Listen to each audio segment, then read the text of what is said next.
we got some of the new Z-Man stuff in today that's back in the warehouse. I saw paperwork on, and I see in the shipping information there is a lot on the way.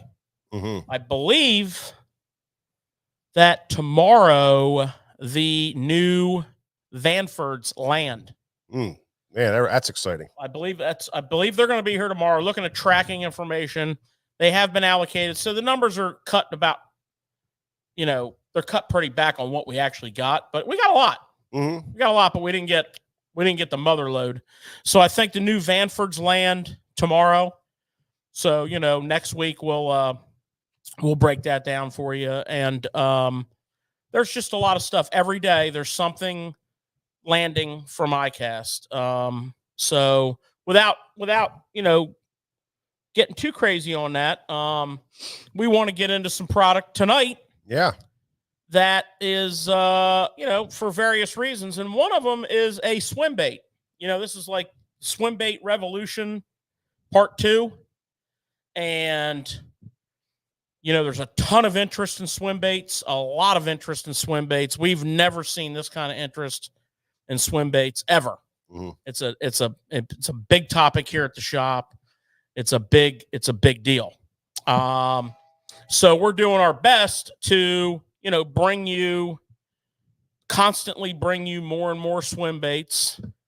Last week we talked about the clutch swim baits. We talked about the, some of the clutch swim baits, and we got some more colors in. Those guys are awesome at that place, and they got some more colors to us. So if you're looking for any of the clutch OG gliders and darters, we have a decent stock on those. But tonight I'm going to talk about a soft swim bait. We're always talking about the soft boot foot style swim bait. Let me get on that camera for you, George. Yeah, take care of cameraman's Nick work for me. Nick couldn't make it with us tonight.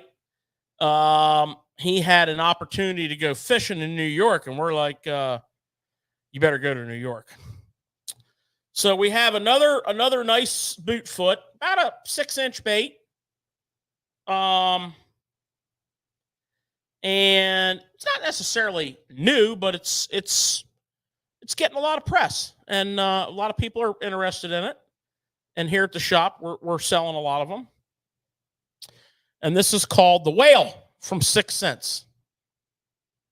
And it's got some pectoral fins on it that kind of stick out off the side, that aid in stabilizing the bait from rolling over too hard on a faster retrieve. And, you're going to rig this on a belly-weighted hook. Okay. I suggest the 8.0 Beast. But it's important to point out if you have a favorite hook brand, a lot of different hook brands build these. The 8.0 Beast is the standard, if you will. It's going to go together like that. We got a nice belly slit in this bait, so, we're not killing all this gap, right? We're not killing all this gap. You could probably put a 6.0 in there and do well also. You could probably get away with a 6.0 in there.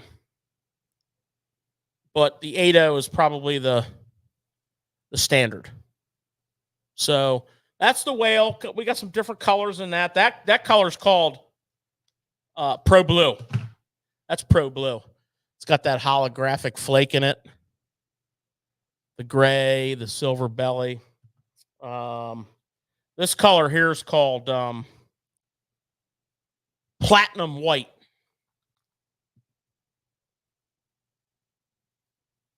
It's got a little bit of a gold tint to it, and a little bit of a really fine little gold and silver fleck. This color here is called Ghost Ice Minnow. It's got that violet kind of ghost look to it that we like. And then the last one we'll show you, just because it's fun looking at colors, is Pro Shad. So Pro Shad has that, you know, sort of old school pro blue or the old school kind of pro shad to it, pro blue to it. This would be like what we call an old school pro blue with that red glimmer belly. But then the back has that, you know, that gold and blue fleck in it. You can see the blue fleck on the belly. Great looking baits. They're a big hit here at Susquehanna Fish and Tackle. They swim great. And that's the Whale from 6 Cents. And we started out there because of the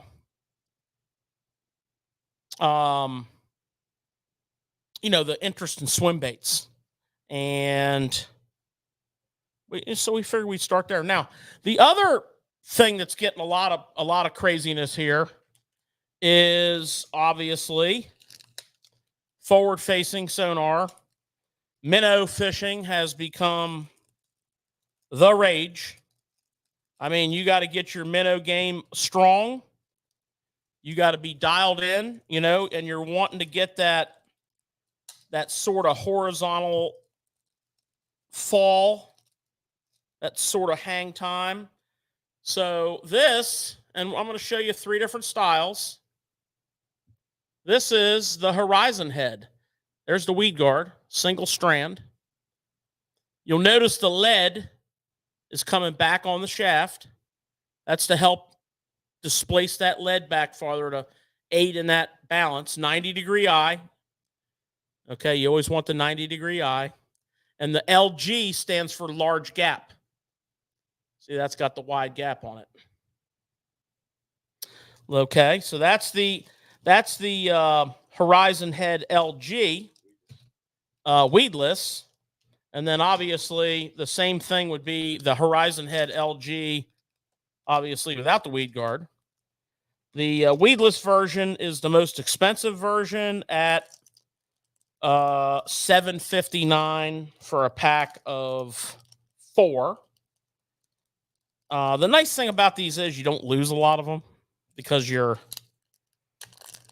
up off the bottom most of the time. So here's your standard Horizon Head. And I'm going to talk a few things about this head for you that I think is going to help you understand, you know, which one do I buy? There are all these heads on there. Why do you have to carry 27 different heads? Well, you know, it's just because there's different fisheries all over the country. And, you know, there's some people are using really small baits in some places. And, you know, so we need to have small hooks up to big hooks. Because of the different range of baits. But this is your standard Horizon Head. So you're going to notice it's your standard jig head that you're kind of comfortable with, the round bend, right? 90-degree eye, keeper back on the shank. And this is all designed to keep that bait as horizontal as possible, and also on the retrieve to kind of encourage a roll, a little body roll. So it's kind of like that owner range roller that we've been talking a lot about. But, you know, the first questions we get are about the weights. So the standard Horizon Head, which I just showed you, is obviously rated in standard weights. You know, 16th ounce, 8th ounce, 3/16ths, you know, American system, what we're used to. But the Horizon Heads, you can tell by the packaging, these are very JDM-like, considering everything's written in Japanese. And the weights are in grams. There's nowhere on the package does it tell you what they weigh in the English system. So you got to do your conversions. Or you can shop on our site or in the store here. We're on our site, we have it listed both ways. But for example, the 3.5 gram is about 1/8 of an ounce. And then they go up to a 4.4 gram, which is going to be 5/32. And then they go up to a 5.2 gram, which is going to be 3/16. Now, a lot of this mid-strolling is done with like 3/16 being heavy. Now, when you get a little deeper, then you want heavier to get it down there. So, you know, if you're fishing, like right now, we call it the northern swing. All the tours are going north, and they're fishing suspended smallies. You know, Champlain's next on the elite tour, and they're going to be out there in the abyss hunting smallmouth that are suspended over super deep water, and they're going to be a little deeper. So you might see these guys getting into like a 6.2 gram, which is 1/5 of an ounce. So you can look it on your phone and convert it. If you go on our website, the LG heads are listed out that way. So grams, and we also converted them to ounces. So that's the Horizon head. The standard Horizon head is coming to you at $649. The LG version, $649, and then the weedless, $759. So that's your Gamakatsu Horizon head breakdown. You know, the next man up in the long list of specialty jig heads created for mid-strolling. Now, people say, "Hey, can I use this Horizon head? I like the Gamakatsu hook. Can I use this Horizon head when I swim my little dipper around?" Absolutely. You know, can I use this for this and that? Absolutely. Just because it's designed for mid-strolling doesn't mean it won't work well in other applications, obviously. But it's really well designed for that because the weight is distributed so that you get that more horizontal. Now, that's when you tension it. You know, if you just throw it over the side of your boat to look at your brand new Horizon head, and then you just kind of drop it with your rod, just drop slack in it, it's going to tilt nose down and fall. But when you tension it, you know, because picture that line in the water, right? That line is coming off your rod. It's hitting the water. It's sinking, but it's out. It's not sinking like this. It's sinking out and then kind of dropping down. So when you tension it, you know, you're pulling the jig this way. The jig is not getting pulled up. It's getting pulled towards you. So that's aiding in the more or less horizontal attitude of the bait as you're twitching it, shaking it along. Which is what we're looking for. We're looking for somewhat of a horizontal shake, little body roll, you know, of our minnow. So we want our minnow to kind of come through the water like this, kind of roll a little bit, shake a little bit, and by having that weight distributed back on the body a little bit, it's helping. So that's the story there. The other nice thing about the Horizon head, as well as like some of the other heads that we talked in the past, and I think it's really important to point out, you know, a lot of fishermen are transitioning. They're using a lot of Elastec. Okay. Elastec works on all jig heads, but it works way better on jig heads that have the conical type of keeper, such as you see on Horizon head. So you have the conical style of keeper works great with Elastec. So if you're fishing, you know, the scented jerk shads, which are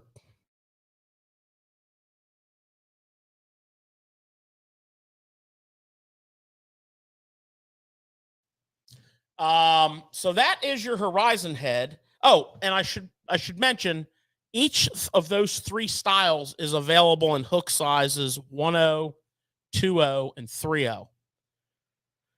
So you get all the weights and all the hook sizes. So that's why there's a big pile of them. And that is that. Now, also on jig heads, I want to show you the Pro V from Eagle Claw. And what's cool about this head is the weed guard. The weed guard is the wire style that we use on our tube head. So it tucks underneath the barb on the hook, back behind it. It doesn't interfere with the barb. And it's got the Pro V laser sharp hook in it. So you have a Primo hook with a wire weed guard. It's made by Eagle Claw. It's packaged by Eagle Claw. They also do Trocar. They have similar heads in Trocar, but not that guard. And it is a very handy head to have. I like the big eye. I like that big holographic eye on there. I like the fact that I can take this little tail or a little swim bait, if I'm crawling it, if I have to drag it on the bottom. A lot of times in the winter, we're dragging on the bottom and gnarly rock. That saves a ton of hangups, right? 90-degree eye, super sharp, fine wire hook. Now, their keeper system's a little different. It's very nice, but it's a little different. It is 2 barbs, opposing, plastic barbs, okay? Opposing, and, this is the Z-Man plastic, but it works on there because they're small barbs. So that is Eagle Claw Pro V. This is 1/8 ounce, and there's 5 in a pack for $5.99, which, with that wire guard and that quality of a hook, that's a really good price on that. Okay, so all you Megabass guys, I know you're always fired up when we roll out some new Megabass, and tonight is no different. But first, a message from our sponsor. Tastes great, less filling. Cold 5-star tonight. Okay. So we have some new jerkbaits from Megabass. And I want to show you some of these colors because they're freaking beautiful. So we have the Great Hunting. GH stands for Great Hunting. This is the 110. Okay, it's a 3 hook. This color is called Fine Art Series Brown Trout. I don't know if you want to fish with it or if you want to put it on the wall and look at it, because it is freaking beautiful. It's a Fine Art Series Brown Trout. This bait is based on the Vision 110 platform. It's a little different than the 110, but not much. It's got 3 number 6 hooks on it. It's $24.99. It's a slow float. Okay, so a slow float means it almost suspends. And, of course, you can dial that in with a suspend dot, amongst other things.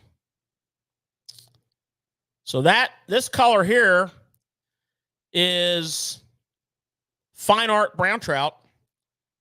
We're going to look at a couple of these because they're cool. This is called LZ Autumn Halation, which I don't know what that stands for, but look at that. It's got that red bloodline of like a big chub, a big freshwater chub or a big overgrown run minnow. It's got the stripes on it, like that you'll find in any kind of a perch or bluegill. Just an awesome color. This next color is called Fine Art Ghost Wagasaki. We're all familiar with Wagasaki. You know, this hat, the Wagasaki, you know, has the purple tail. This is a little more translucent. Would you say, Mike? A little more translucent. Does have the tungsten weight balancer transfer system. Okay. I'm going to show you a couple more colors here, and then I'm going to show you the next size. This color here is awesome.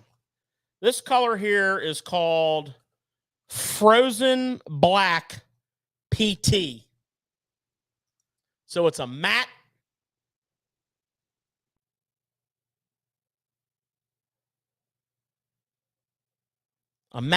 black. Look at that tail. Look at that pink indicator on that tail. Awesome color.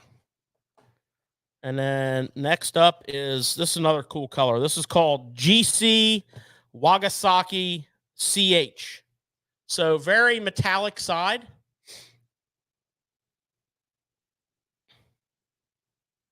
It's got that little bloodline on it, but look at the head. Chartreuse indicator right on top of the head. I'm showing you these colors in the 110, the Great Hunting 110. It's called the GH 110. For those of you who just joined, you're in the middle of Tackle Talk, and you know we're breaking down some new product, and we are in the middle of talking about the new Great Hunting series from Megabass. This is called Takumi Iwana.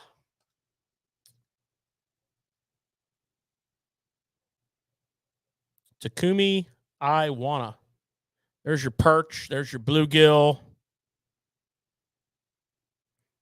These baits were designed for trophy trout fishermen. But obviously, as full-blown bassaholics, we're going to put these things to use. And then the last one we're going to look at in the 110 is the FA, which stands for Fine Art Amigo. And, you know, again, you get that super natural bait fish look. Could represent any number of minnow species, bait fish. Just natural. Just a natural look for clear water situation. Beautiful. That's your 110. Now, they also do all those colors in the 95. And you'll notice the 95 is a 2-hook. All the hooks are size 6. 3 hooks on the 110, 2 hooks on the 95. The 110, I forgot to tell you, is just under a half ounce. It's 13.5 grams. The 95 is 3/8 ounce or 11 grams. And silent. I think it's important to note the 95 is silent. Right? The only sound I think you'll get out of it is none. Yeah, so that's your Great Hunting secret. The 95 is $19.99. So 95 means it's 95 millimeters. Obviously, the 110 means it's 110 millimeters. So that is a lot of that. A couple things I want to clear up. We sell a lot of Nomad lipless crankbaits here. And we get asked a lot of questions about the Nomad lipless crankbaits. So Nomad has, and you know what? The reason that we're getting asked the questions is because they're named, just the names are confusing. So the Nomad Swim Trex, if you'll notice, the belly is narrow. Let me get a better view here.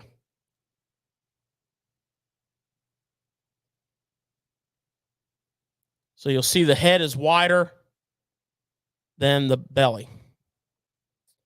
So this bait is the Swim Trex, okay? The Swim Trex is designed to drop, and it swims on the drop. If you drop it, it hunts its way down to the bottom. That's what it's designed to do. It's got the auto-tune line tie. which is a moving, free-floating line tie, BKK hooks. But what I'm trying to clarify here is the difference between the Swimtrex and the Swimtrex Max.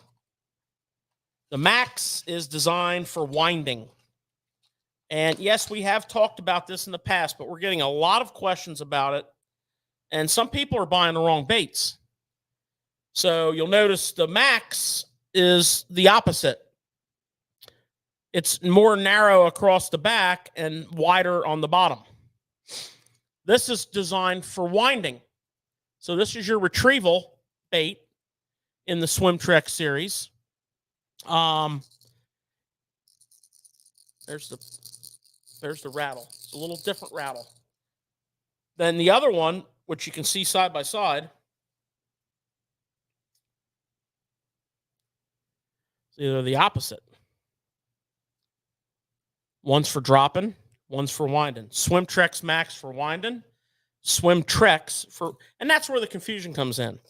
The other thing that's confusing to a lot of people is the size comparison on the Vertrex. So the Vertrex is the soft plastic lipless.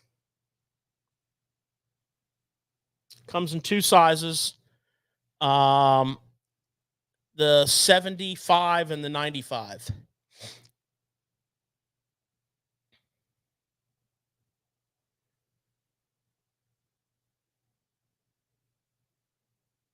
Now, one of the things that's going on, and we had it on display here for a long time. I couldn't find it today to show you, but one of the things that's going on with the Vertrex is pretty unique. And it's something that a few guys are doing on tour. And, Nomad would like them to talk about it, but they don't. So I'm going to talk about it.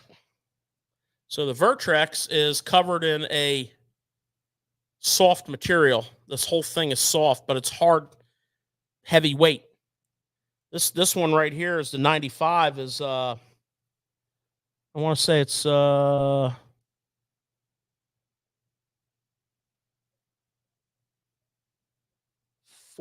of an ounce. So it's pretty heavy.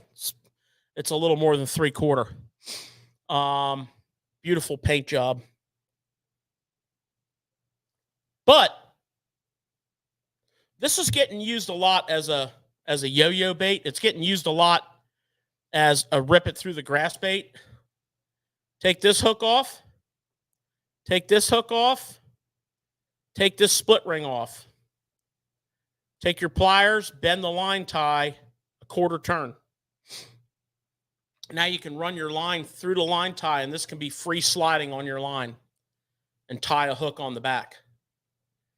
And now you can bang the bottom. You're not going to get snagged as much. You can bring it through grass. You're not going to get snagged as much. It's a very not talked about.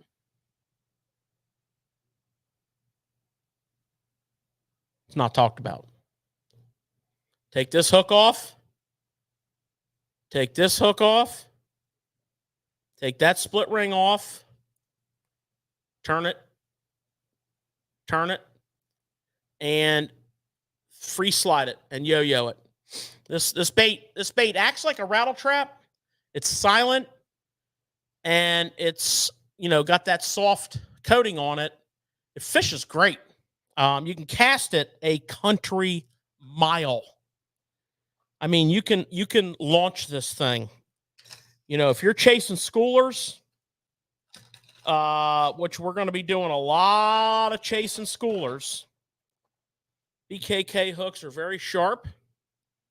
But if you're chasing schoolers, that thing can be launched into some schoolers.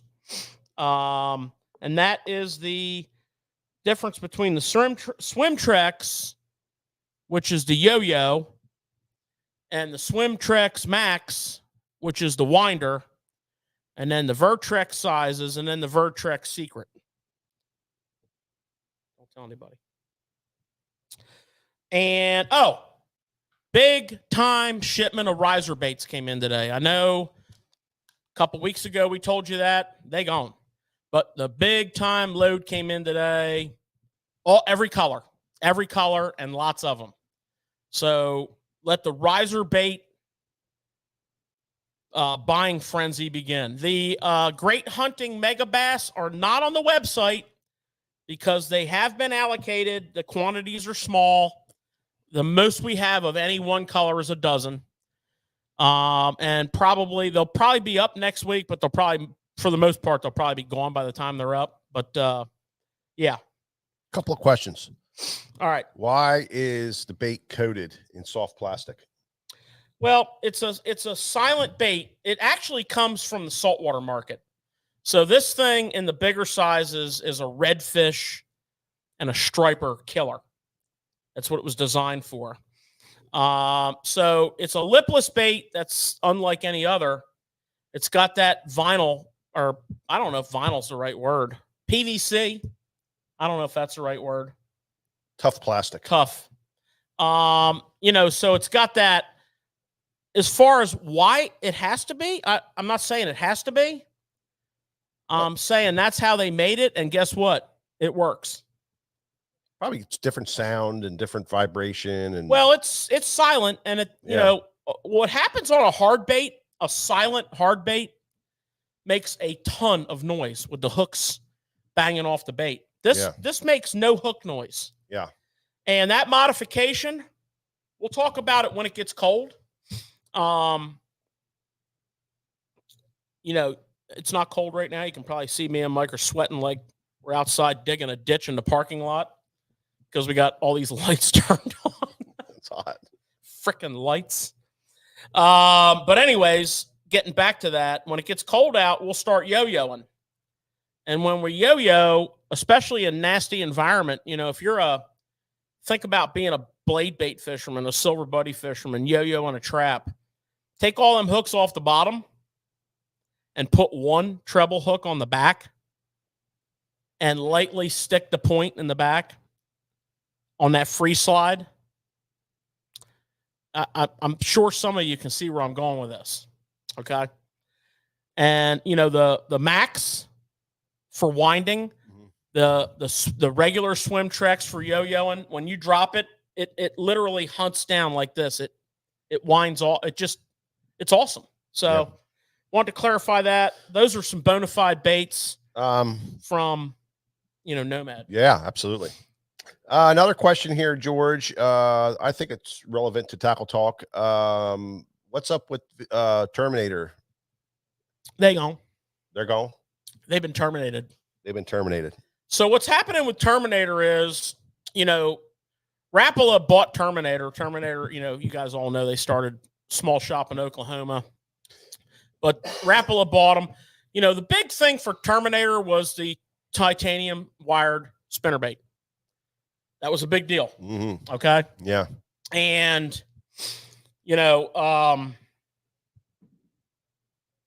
was legit one of the best spinnerbaits ever made, ever in the history of spinnerbaits. And they also did a tungsten headed version, which was next level.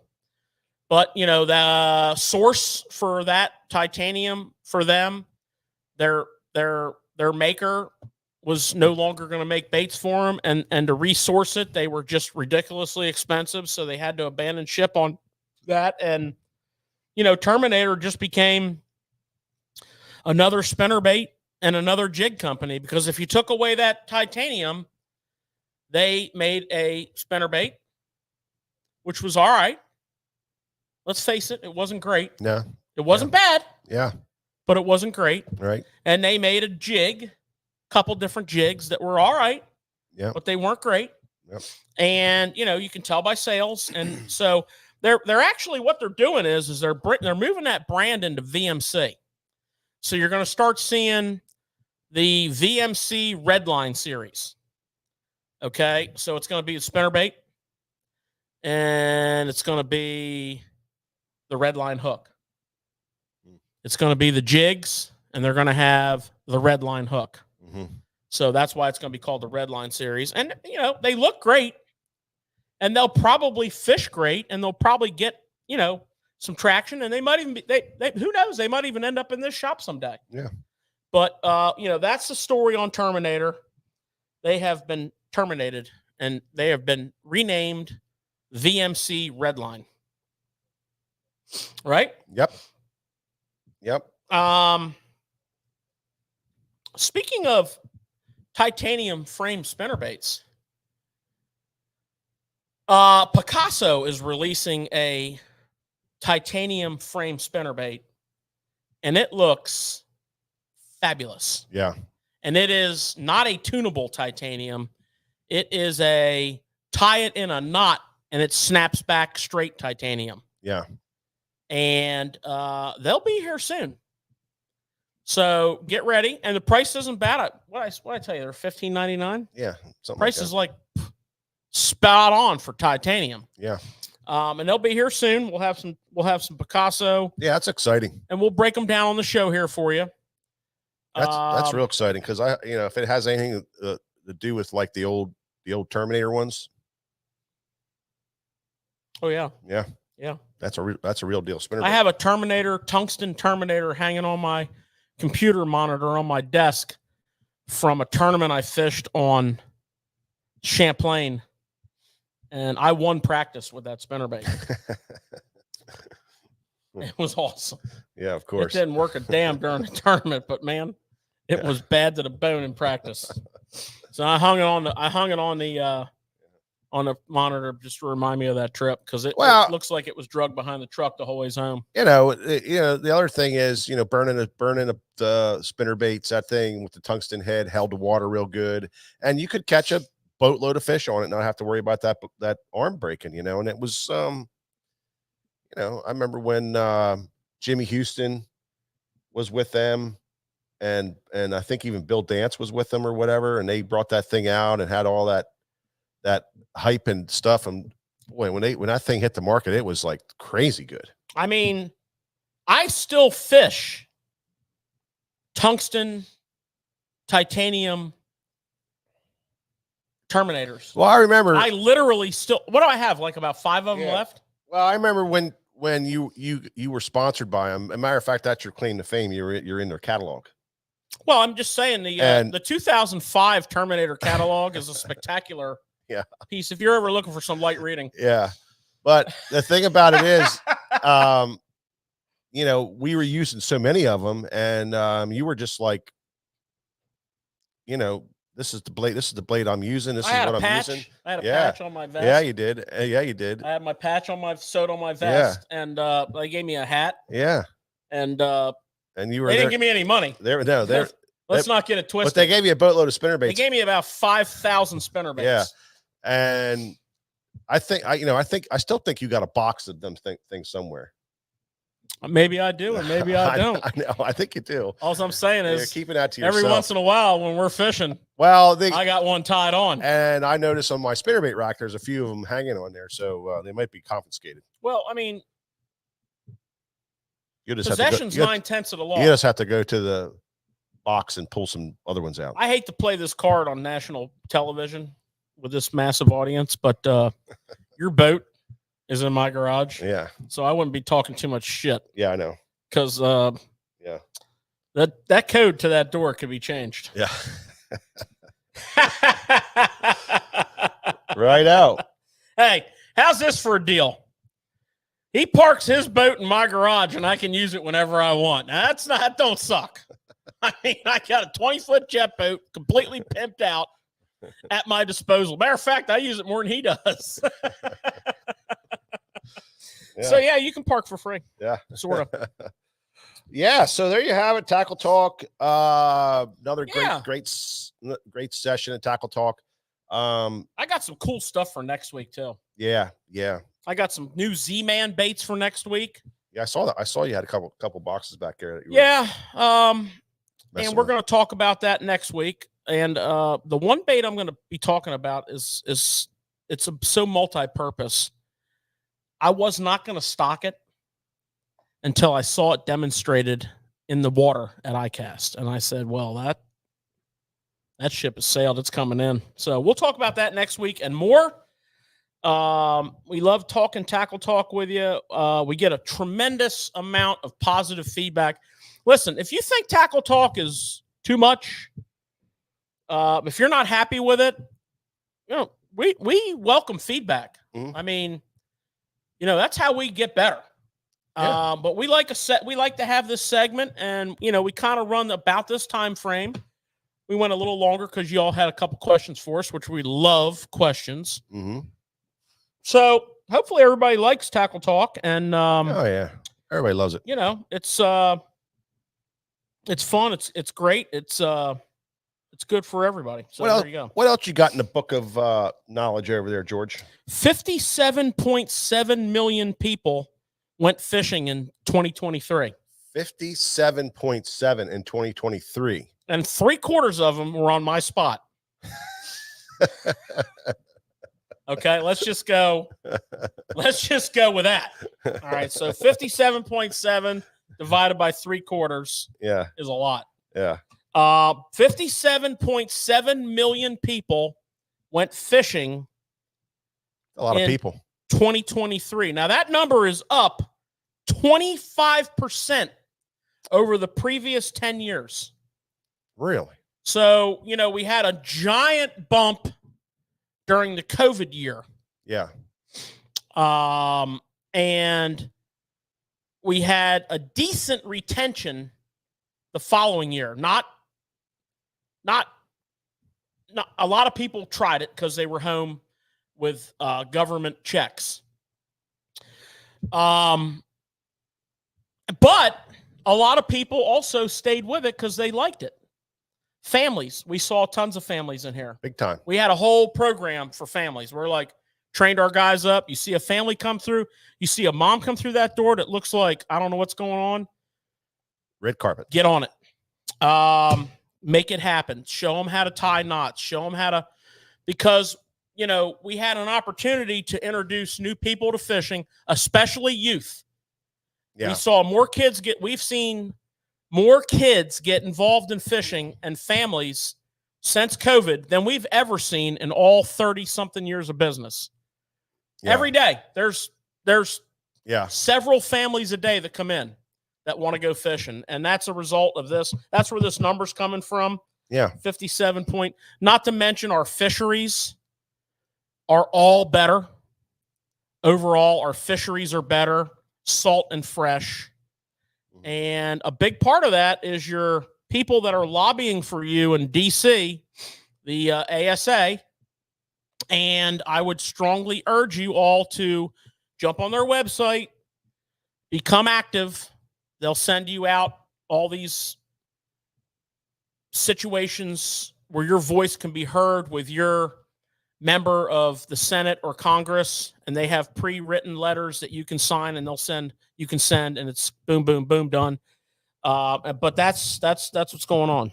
Now, I don't know what to do about all them people on my spot, but we're going to work on that. But yeah, it's that little nugget for you right there. Yeah. Pretty cool stuff. Right? Yeah. Right? Okay. Next up, I have a little tournament talk. Interesting tournament talk. All right. Tournament talk. Coming right up. Could have used some nice intro music there. Tournament talk coming right up. You're not good on that board, bro. There you go.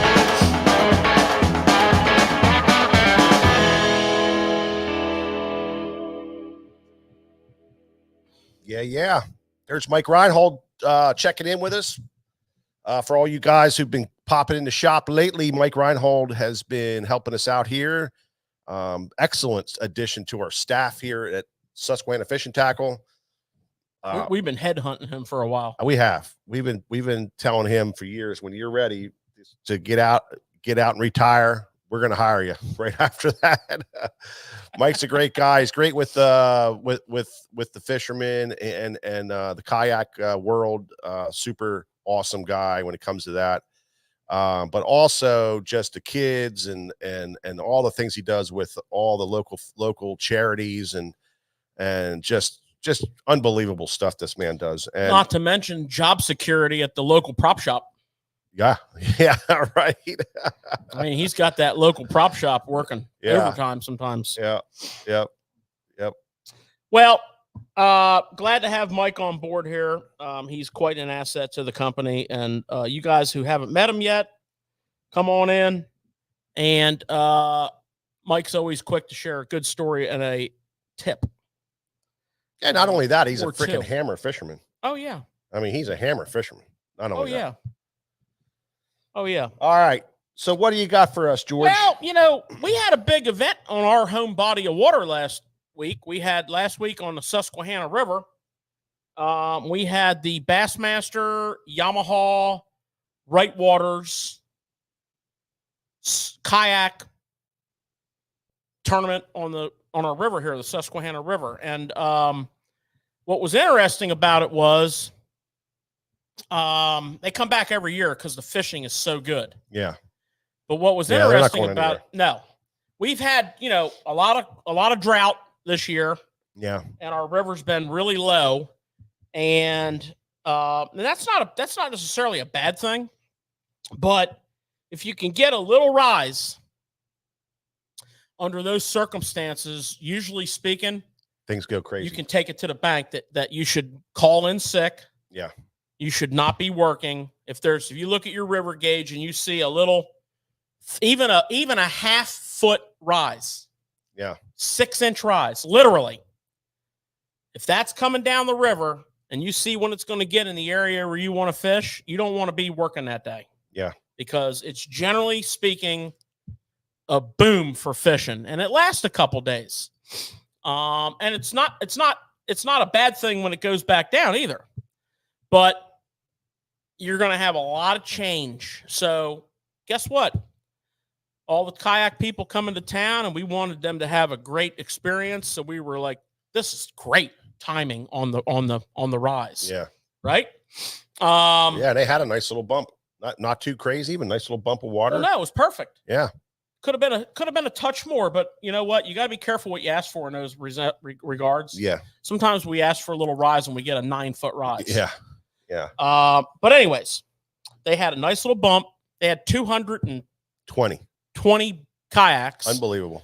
I don't know if it was a record turnout or not. It was. Last year was 180. Very impressive. Right around and there. There's a couple things at play there.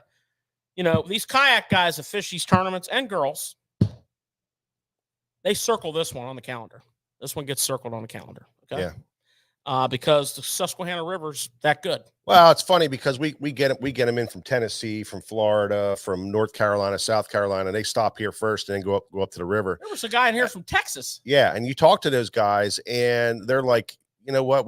He said last year I was here, I caught 50, 60 fish a day. And he said it was just the greatest fishing ever. He said I'll be back to this thing every year. Of course. And they're all like, this is the one place where you can go and you're going to catch a lot of fish, and they have a ball doing it. So well, and you need that for the kayak fishermen. You need a certain range of water. The river. If the river gets too high, then they have to cancel the tournament because it's unsafe. Yeah. But I would say as long as it's 5.5 and under, yeah, it's phenomenal. That's why I think that's a good time of the year that they do it. Yeah, well, that's why they do it.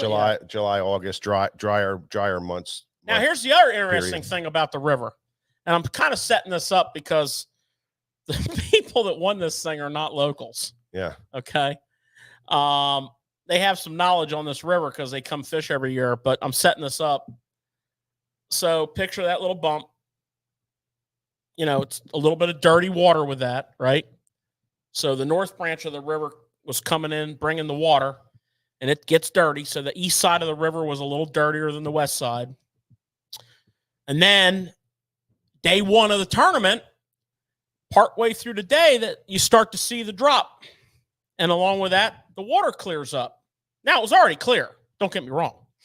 But it got clear. So, these smallmouth reposition in a minute.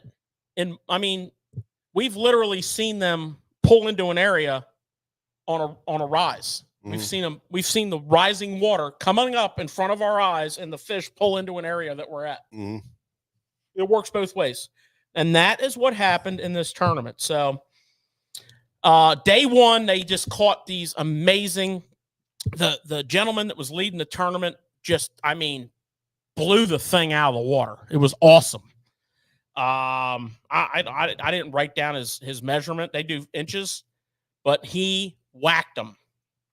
And it was like, wow. But it was 187 and 3/4 the first day. Oh no! Oh, for first day. I'm sorry. Yeah, he had like 98 inches or something. Yeah, something crazy. Yeah, big number. The gentleman that was leading it the first day. I didn't write his name down, but we were like, wow, man, because we were following it here in the shop. Yeah, we're like, man, that guy crushed him. But here's the thing: when this river's changing like this, and these weights were stacked. Let me tell you how I say weights because I'm inches. Let me tell you, I wrote this down. This is pretty cool. Up top. Let me see here. Hold on. I got a lot of notes here. Top eight ended with a spread of 1 3/4 inches from the top 8. Yeah. 2 or 4 of them were tied. Two groups that were tied. 2 and 2 were tied. Tiebreakers to slot them. Mm-hmm. 1 3/4 inches. All big fish. So, if you're, in really, we felt as though when we analyzed day one, we really felt as though the top 9, anyone in the top 9 could had an equal opportunity to win on day 2, because we felt as though these fish were gonna move. And this is something about river fishing and smallmouth rivers that a lot of you may not be aware of, but the hotter it gets and the lower it gets and the clearer it gets, the shallower the fish go. They don't go deep.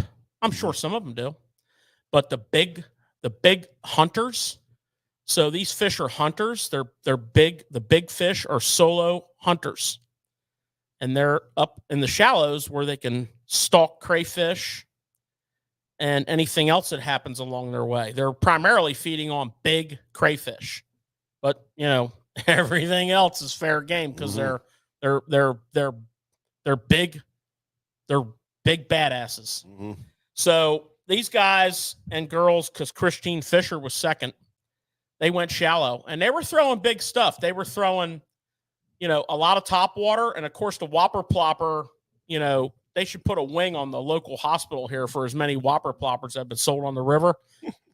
All the locals fish the 90s. All these guys coming in and girls coming in from out of state were fishing the 110s and the 120s. Nothing small, no 90s. Yeah. Everything big. And, Christine Fisher caught her fish second place on 6-inch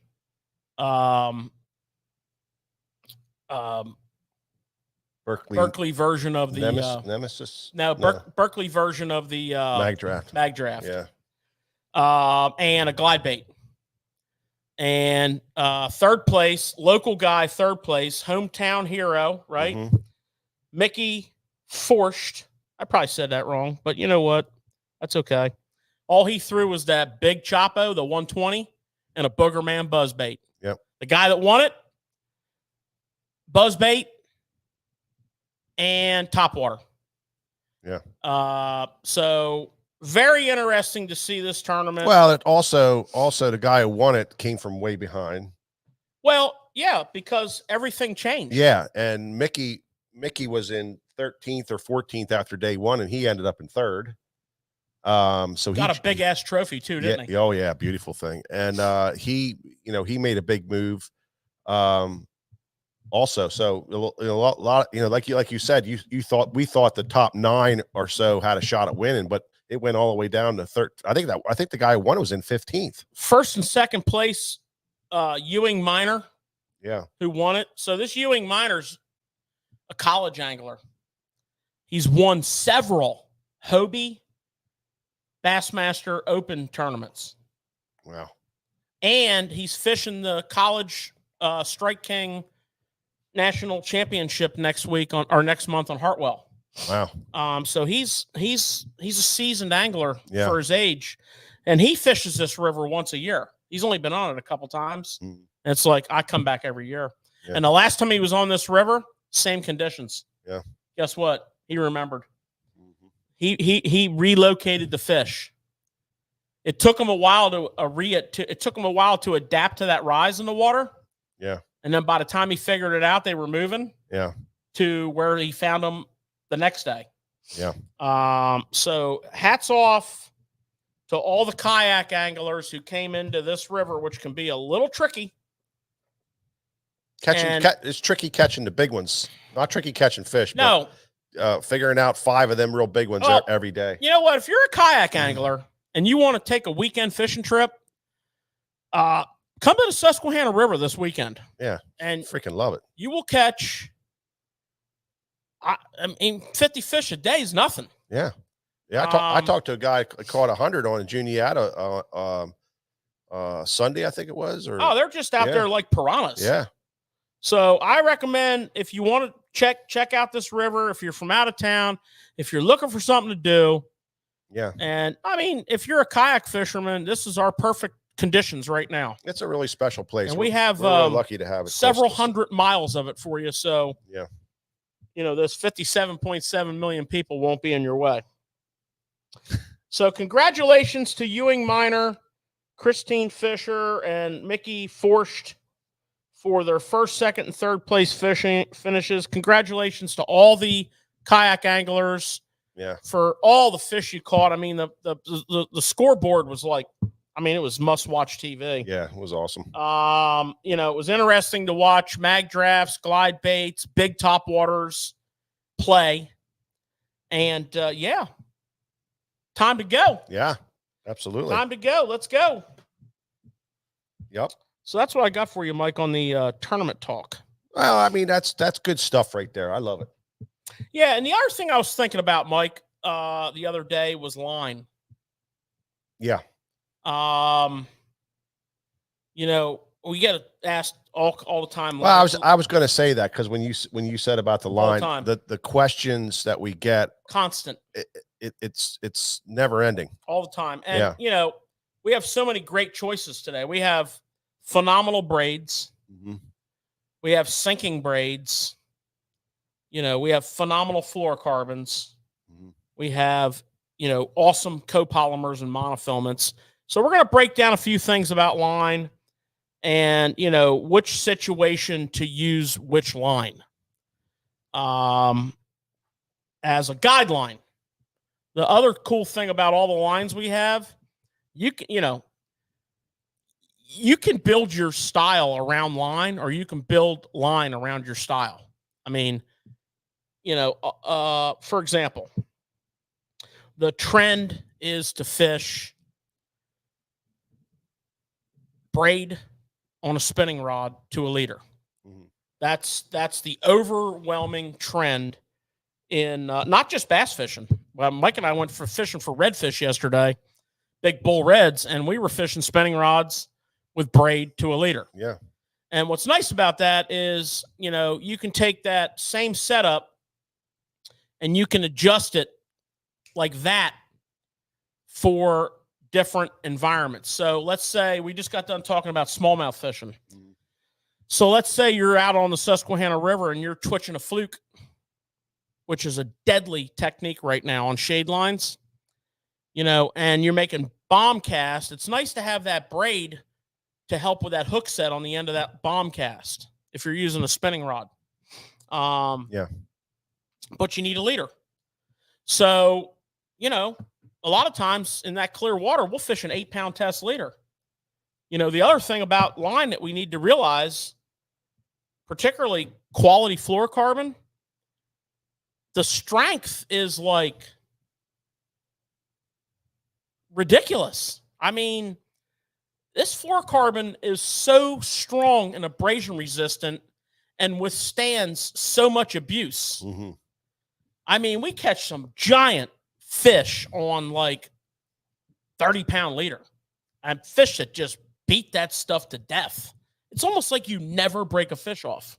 Yeah. So you can actually downsize a little bit.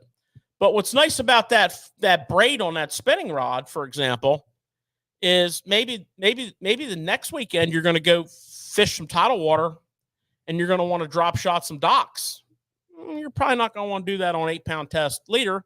You're probably going to want to go up to like a 12-pound test leader.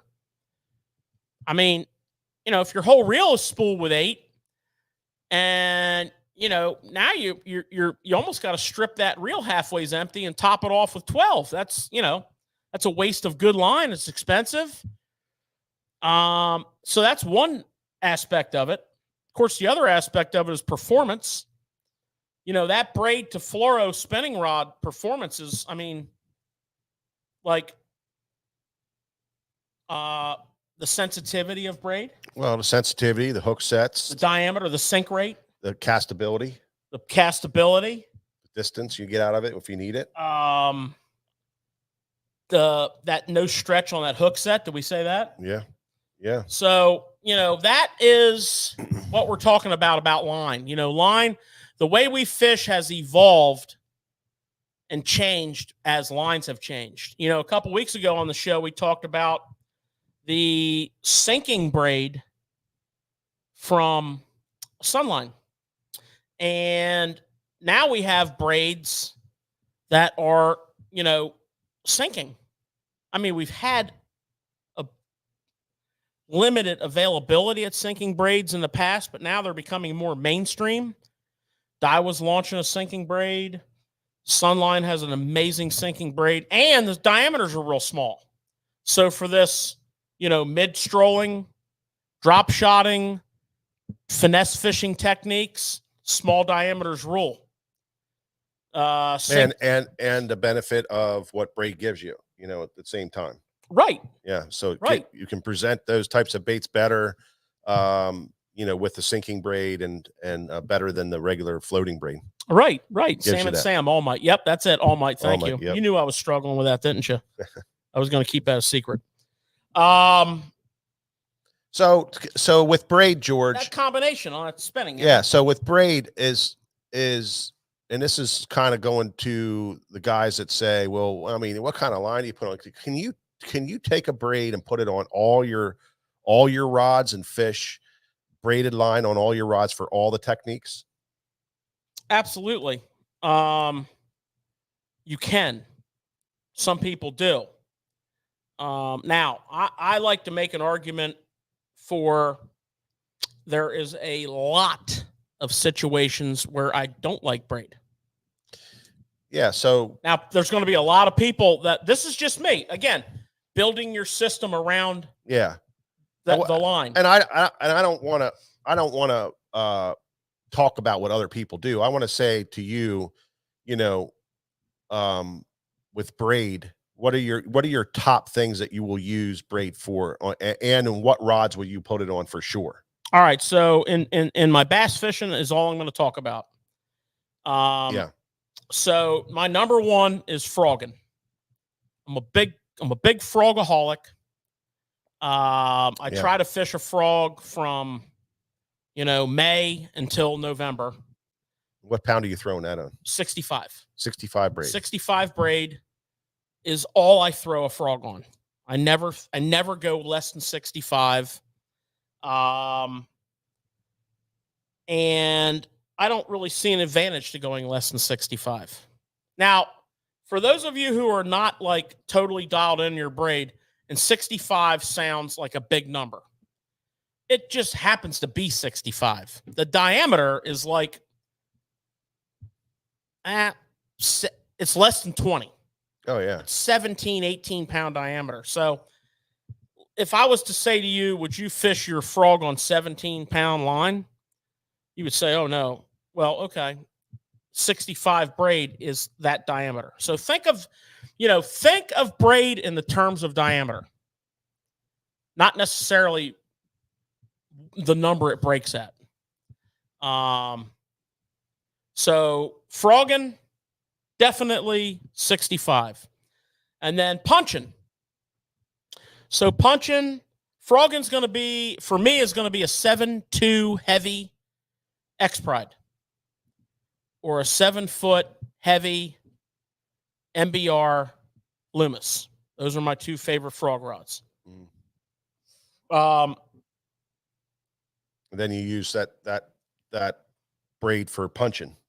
Then I punch, and I like to punch myself. This is just me. I'm a little old school. I punch on a 7/6 flipping stick. I've never really adopted the 8-foot rod. I probably wouldn't have a problem with it. I mean, I throw my glide baits on an 8-foot flipping stick. What else do you put braid on? I punch with 65. Yeah. Okay. I don't punch with 50. I punch with 65. Yeah. So what other? I put braid on the majority of my spinning rods, and I use 15-pound super slick. Now that's an 8-carrier braid, so that means that 8 strands. Picture 8 strands being woven into one, and that means each strand is called a carrier. So 8 carriers, 8 strands coming into one, and that means it's smoother texture. Yep. Limper. And I like to make an argument that 8-strand line is specifically in my world for spinning reels. I don't use it on casting. I like a 4-strand. I'm a Power Pro guy. I like a 4-strand Power Pro. I like the little extra body, the little extra stiffness, the little extra texture. I think it works better on casting. Okay. So what other applications do you use braid? I topwater fish with braid. That's interesting to a lot of people when you tell them how you topwater fish with braid. So I throw my poppers, and I call all poppers pop R's. So just any popper. I throw all my pop R's on 50, 40, and 50. I never go below 40, and I never go above 50. Again, it's a diameter thing. So I want that 12-pound test diameter. It makes my baits walk a little better. I can still bomb cast them a country mile. Matter of fact, me and Mike have a steel cage death match to settle on the boat. Can I cast my pop R farther on my bait caster than he can cast his pop R, identical pop R on a spinning rod? We all know I'm going to win that battle, but that's another day. Yeah. So I throw my walking baits, my pop R's, my ploppers, all on braid. I like to buzz bait on a braid. I buzz bait on a braid. And that's it. Yeah. I don't do anything else on a braid. Everything else I do, swim jig, chatterbait, fluorocarbon, depending on the situation, 15 to 20, a lot of 15. And don't forget, guys, like George said, you could, with your braided line on your spinning rods, you can change your leader from a, 5-pound for drop shotting Great Lake stuff to 12-pound for pitching around docks with a shaky headworm, or a drop shot rig around, heavy cover around docks or whatever. So, everything in between that, you can use your leader. You could change your leader to manipulate what you're fishing for. I'm with George on a lot of that stuff because, jigging wise, your tubes, your Ned rigs, your shaky heads, your small finesse jigs, great on braided line with a leader. You can cast it nice, you can control it nice, gives you the great hook sets, gives you all that stuff. So then the other material that we want to talk about is fluorocarbon. And fluorocarbon, for I think a lot of people who don't understand fluorocarbon, they have a love-hate relationship with it. A lot of people don't understand what it's all about and understand how to operate with it. Well, most line issues can be traced back to installation. You can ruin your line from the day one. Okay. So, we've gone over this a ton of times, but, on a spinning reel, if you're filling your own reel on you're doing your own work. Okay. If you look at a spinning reel, the rotation of a spinning reel rotor is clockwise. Okay. Now, that means as that line comes in here, it's wrapping it. So it's in effect putting a little bit of a twist in it. Right? So if you take your spool, your bulk spool, your filler spool, and you lay it down flat on the ground and you have the line come off of that counterclockwise. Yeah. Now that line's coming off of there and it's picking up a little bit of a turn this way. And then this is wrapping it the other way and it's kind of washing it out. Yeah. So pretty much if you do anything else. And I would argue the second thing with that is never empty your spool. Never empty your spool to fill it back up. Always take it down to whatever level you like. George and I are a lot around that 100-yard mark or 75 to 100-yard mark. 75, yeah. Yeah, 75 to 100-yard mark. And because no matter what you do with a spinning reel, you're going to put twist in no matter what you do, even not much, but you're going to get it. So what happens is it kind of compounds it as you go. And the more line you put on, the worse that end is that you're going to be fishing with. So by 75, 100, you're not putting all those twists and building these twists in through your line throughout the fill of the reel. So that'll help you a lot also. So, but now with the fluorocarbon, what about that? Why do we need fluorocarbon? What would we need fluorocarbon for? And where do you use fluorocarbon? Well, so fluorocarbon, obviously sinks. Yeah. Fluorocarbon has a little less stretch than a mono or a copolymer. Yeah. I think the average mono has a 17% stretch. And I think a lot of your fluorocarbons come in at like 9. Mm-hmm. Yeah, so it's considerably different. It's a lot less stretch. So that gives you sensitivity. Gives you sensitivity, but a little bit of stretch is good. Yeah. It also is giving you abrasion resistance. So as we said earlier, we are living in an age where these manufacturers are rolling out primo products. It's not all sales hype. It's not all, smoke and mirrors. It's a lot of this stuff is primo products. I remember when there was like 3 good fluorocarbons, 1 mediocre fluorocarbon, and everything else was literally junk. Mm-hmm. Now, what does that mean? That means junk fluorocarbon works great, but for a very short lifespan. It nicks up a little easier.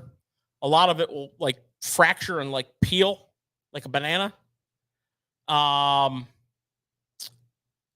So, I mean, it's fine to buy a lower priced fluorocarbon, but know going into it that if you fish a lot, you're going to change that line a lot, or you're going to be dissatisfied with it and have problems. But now in our day and age of like quality fluorocarbons, there's a lot of them out there. There's a ton of them out there. We can't even talk about them all. And there's some bargain fluorocarbons that are great. So now we have a little more of a mid-range. We still have the primo, and then we have the ultra primo. And there's a couple of those. So, basically with fluorocarbon, the more primo the fluorocarbon, the longer the life of the fluorocarbon.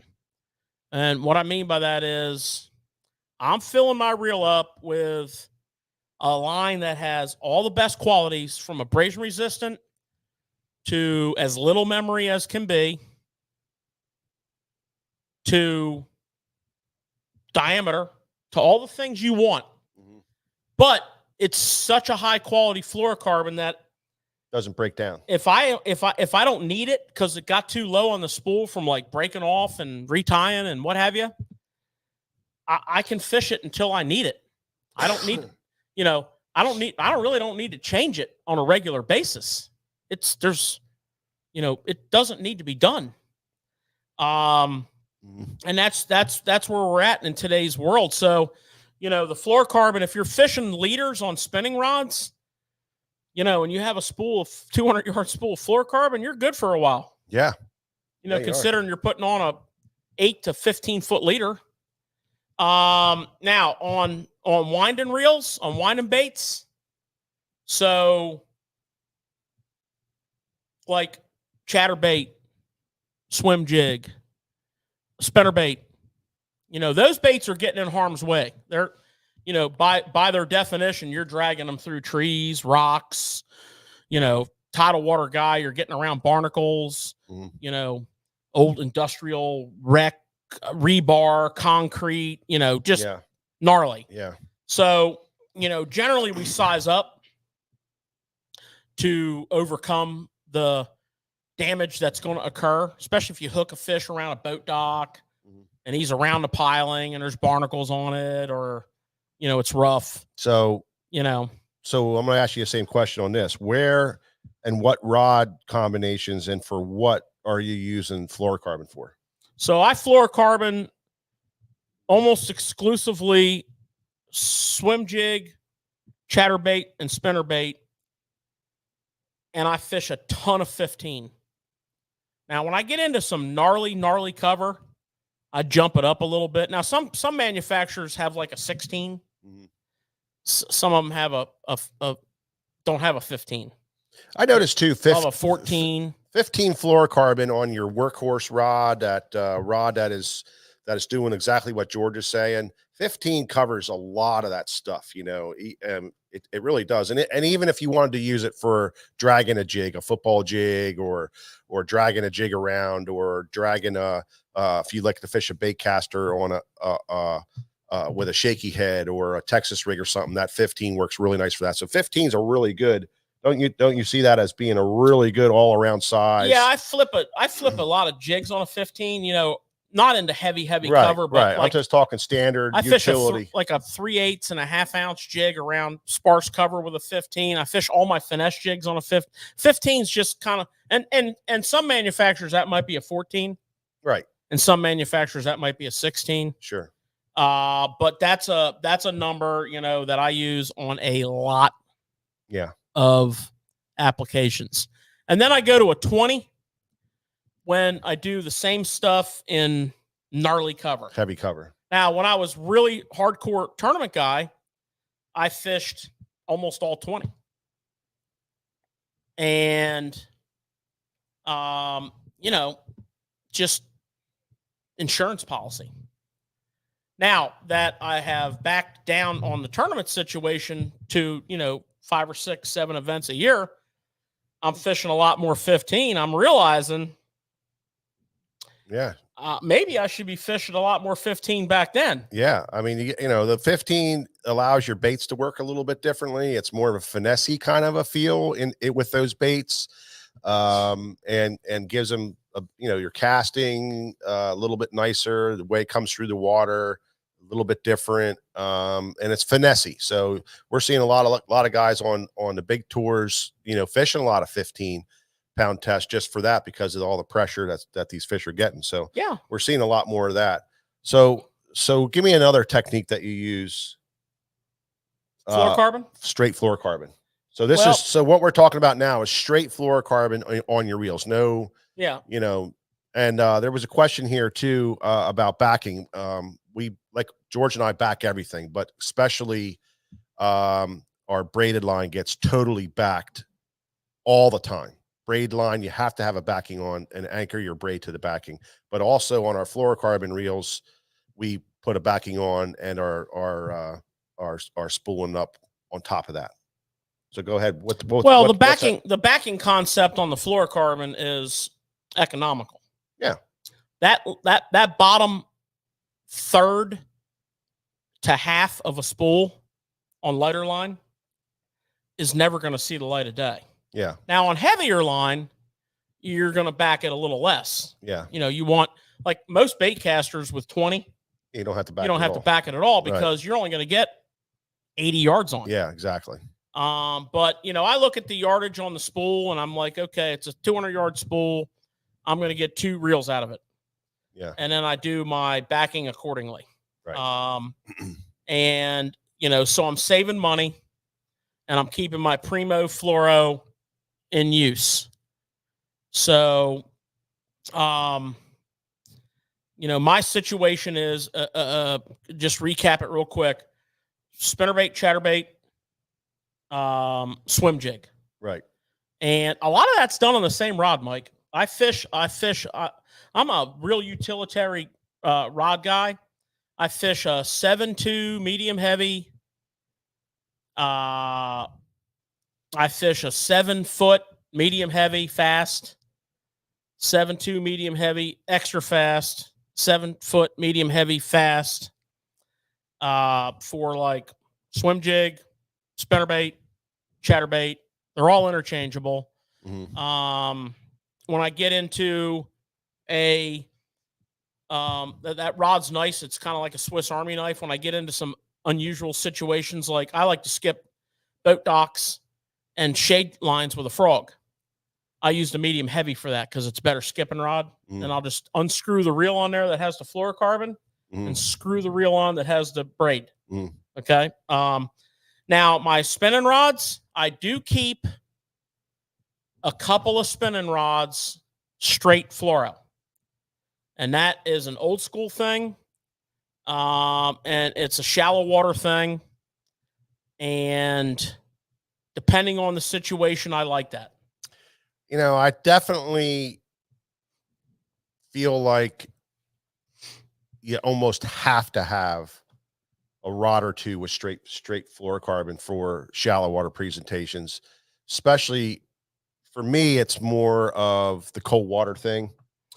Yeah, I mean, it's a great conversation. It's a great debate. Yeah.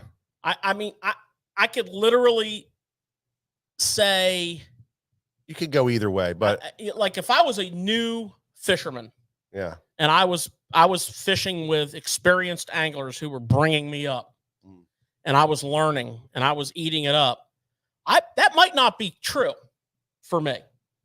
But having come from pre-braid, you know, and experiencing fluorocarbon back in the day,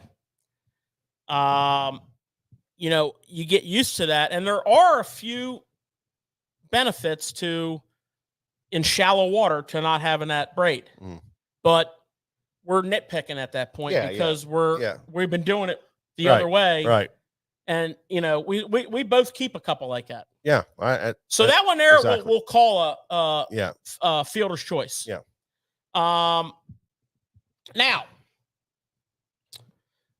is there any other? You're missing one. That's why I'm asking you. Is there any other fluorocarbon situations? Because I feel like I'm missing one. Yeah. So probably 85% or more of jerkbait fishing. Oh, absolutely. You know, no. 99.5%. Yeah. The other 0.5 is the 1 or 2 situations a year. Yeah. Where we're in 3 foot of water, ripping them on a 110 with 14 mono. Yeah. There's very little time when you do that, but and fluorocarbon is jerkbait. And what pound do you use most of the time on your jerkbait? Well, mostly I'm using 12. I'm 10. Yeah, mostly I'm at 12, but again, you know, on the situation in cold water, I'm all 10. When I'm slowing down, when I'm getting deeper, when I'm you know, when I want that kind of stuff, I go to a 10. But definitely 10. But this time of year, 12 is great. Yeah, this time of year, 12 is great, and it's a little more versatile for you. Yeah. Now, one thing, you know, you and I have picked up we've heightened our knowledge on the forward-facing game. Yeah. And now we always have, when we're forward-facing tournament, we always have 2 jerkbaits on the front deck at the ready. Yeah. They come out of the box. One's got a regular on it. One's got a +1. And we fish them on 10 because guess what? It's all open water. Yeah. And yeah, you're right. I did forget about that jerkbait. Yeah. Completely. Yeah. So that kind of covers your fluorocarbon processes and the things and the things that you're going to fish on fluorocarbon. At least that for us. We're just giving you our cut on this. So yeah. So the next thing we want to talk about. But I think we forgot one more. Oh my God. Crankbait fishing. Oh, I that's why I have all these notes. Yeah. And why I'm not looking at them. So crankbait, I don't know. Crankbait is absolutely probably a 100% fluorocarbon. Most of the crankbait stuff that we do, if we want maximum depth and we want maximum performance of that crankbait to get down to what it's doing, is with 10-pound tests. You know, I use a lot of 10-pound tests for that to get maximum performance out of whatever crankbait I'm trying to get to. Except for when we're chunking. Yeah. So then the other times except for when we're chunking 10 XDs, then we go to 12. Well, yeah, just because of the shock of a 2.5 ounce crankbait. Exactly. The real super deep divers, you'll have to change your line accordingly. And then the other thing is when you're fishing super shallow, you may have to increase your line size around the cover when you're throwing it up on the rocks and you're not worried about depth. Then you may go to a 12 or even a 15 and crank with that size line. And there's guys that even go heavier for different situations. I like to square bill crank a lot. And I use 15 fluorocarbon exclusively for my square bill fishing. Unless I get into like a really gnarly tidal water situation in shallow water, then I go to 20. Yeah, there's a very few instances for that. 15 is a day in, day out. Yeah, just like anything else. But 10 for your maximum depth and maximum performance to get your crankbaits that maximum performance, if that's what you're needing to do, and then 12 to 15 for everything else, right in that area. Yeah, I'm 10 for sure. And now I think. Nope. We got another one. Oh, you have another one. Yeah, but I'm on the crank and I'm 10 for sure on, all my deep stuff. Mm-hmm. And also I love to crank in the winter. Mm-hmm. 10 is critical for that. You can't go heavy line on them winter baits. Mm-hmm. And then of course 15 for square billing and the heavier baits. Yeah. Now the other thing that we fish fluorocarbon on is, I looked at my notes, glide baits and swim baits. Okay. So what I do, Mike, is I fish my mag draft on 15. And I fish my big glides on 25. I like the 25 for the shock resistance. And I don't really see any benefit of going to 20 over 25 for that. Mm-hmm. And so I have my glide bait reels, which are 300 Cerados spooled with 25 for my glide baits. And then I throw my mag draft a lot on my spinnerbait and chatterbait rod and on a 15. Yep. That's what I do. Yep. So when would you use a copolymer? All right. Well, first of all, I like to describe what a copolymer is because there's a lot of confusion. So a copolymer, like a mono, is a single material. Just imagine opening up a bucket and seeing a bunch of dust in there, like flakes. That's all the same material. Well, if they make a line out of that, that's a mono because they used one kind of material. Now, those materials can range from very low memory, which means they will always have a higher level of stretch, to a tougher outer finish, but they will have a lower stretch, but they will be way more memory. So if you took that bucket and this bucket and you messed around with your blends until you got one that was way more abrasion resistant than this one and way less memory than this one, and you blended it where you wanted it, that's a copolymer. Co meaning two materials blended together.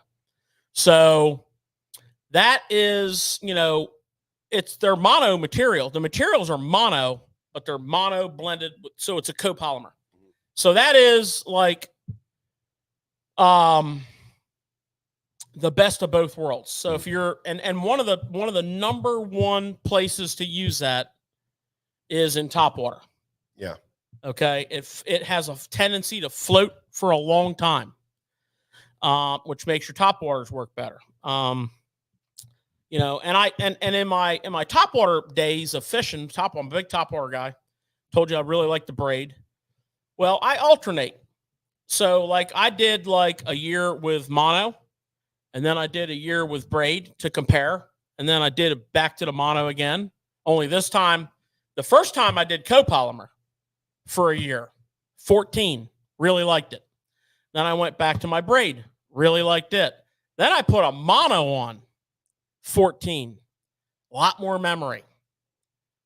Worked great, but I had to deal with the memory. So I ruled that out. And then I went back to the braid. So I'm back on the braid kick right now. But if you're a topwater guy, yeah, you know, a thicker topwater like a 14 copolymer. Yeah, copolymer. Yep. Is awesome for that. You get a great walk out of your baits. The diameter really helps with the walk. Like somebody had put a question on the feed here, you know, what are you using the 65 for? Like pulling the whole mat out of the lake? Well, if it has to happen, but really it's the diameter. The diameter in the open water makes that frog walk better because it's thicker line. The diameter of the 14 mono or copolymer makes the topwater walk better, makes the popper walk better, makes the dog walker walk better. It's strong enough to throw your whopper ploppers on, unless you're going in big chunkers, and then it'll even work.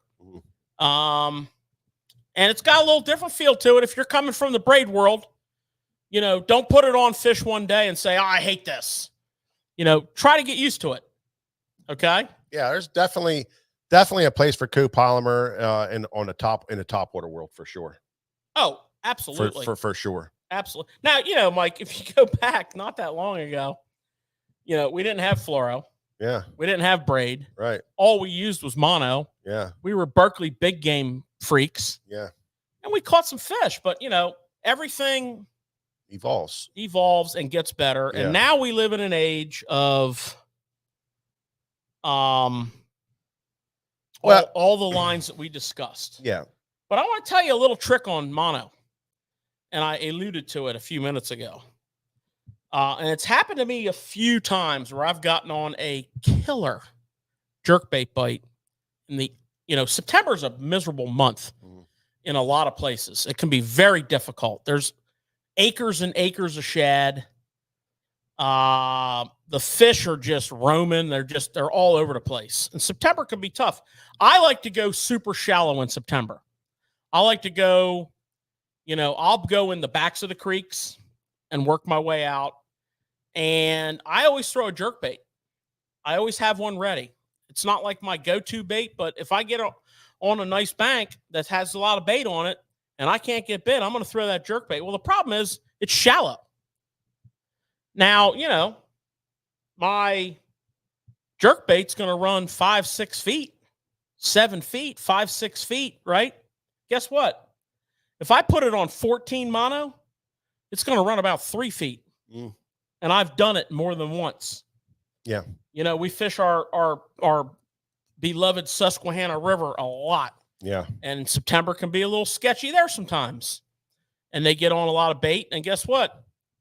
You might want to remember that trick, because you start banging some of them jerk baits on them rocks, you're going to bust the bills on them.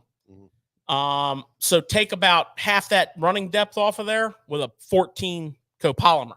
Yeah. That's a little something. Yeah. Right? Yeah. So the last material is monofilament, And honestly, other than these very, very small things that we, small little tiny windows, we just really don't use it. We just kind of went away from it since copolymers came out. But that's not to say it's a bad line, and we sell a lot of it in here. It's very forgiving for a lot of people. The memories are weakened. It's the best memory out there. It's as far as not having a lot of memory. You can get limp ones. You can get stretch is built into it for a lot of guys that don't understand about fighting fish or pulling on their rods when they're snagged. So for people who don't fish all the time and are sickos like we are here on Tackle Shop Live, and of course most of our audience, it's a great line. It's a phenomenal line. And even in some of the heavier tests, like George is saying, there's a small little window to use it, even top water and jerk baits. And in that, I found a mono years ago, like 5-6 years ago. Matter of fact, after I tested it with my sample, I started stocking it in here. And I didn't just stock it in put-ups. I stocked it in bulk. Rewind. And it's the Sunline Super Mono. Yeah, stuff's great. Now they can call it mono, but it's got to be copolymer because it acts like copolymer. Yeah, but the thing about it is, it's so small diameter and it's so thin. It's much smaller diameter. And there is no memory to it hardly. It has hardly any memory. Yeah, and I really like winding that. And I like our customers fishing it because I know it's not going to give them a ton of problems. So, but that's where I would say mono becomes. Hold on, we got a field goal attempt here, or point after field goal. This isn't live football, is it? Oh, it's good. Oh gosh. Texans are up 10-0. Yeah. So that's how I feel about mono. I don't use hardly any of it except for those really small windows. If I need something to float for top water, then I'm using a copolymer line, and I use that a lot more. So that's my gig. Yeah. That's pretty much the line rundown. That's we wanted to talk about it a little bit to kind of give you guys a utilitarian value with it, what you're going to use it for, but also break the lines down to what we use it for. And the braids, the 8 carriers, the 4 carriers, and the leaders, and how you can use the leaders and stuff, and how nice it is to have that ability to just change the leader out real quick and go do some other kind of fishing. That's really cool. So I hope that helped you out. Yeah, I think remember that tip on filling your spinning reels, because that twist is ugly. But if you follow those tips we gave you, you'll get a good fill on there. And make sure you use backing on all your braided spools. And I know a lot of us know that, but we get a lot of people come in with their reels that don't have backing on them, and all the problems that creates. Make sure you back your braided spools up, spinning and bait casting, so it makes a nice anchor for that braid to anchor onto your reel, and you won't have any of the problems that come along with not doing that. So I hope you guys like that. What else you got, George? Anything else? I don't have anything else earth-shattering. Yeah. But I do want to invite everybody back next week.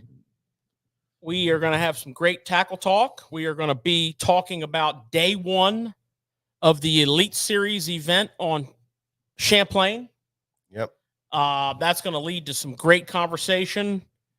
We're going to talk some more tactics. Can't wait. We're going to have a ball.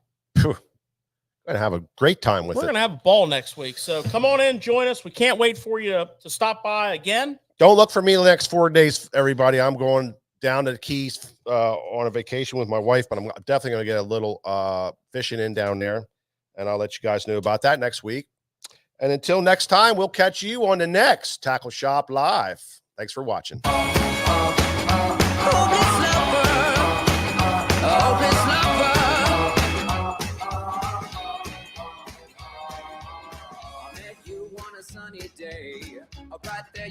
breath away. A young and pretty, was it just a dream? The next day you called me up, you told me I'm your little buttercup.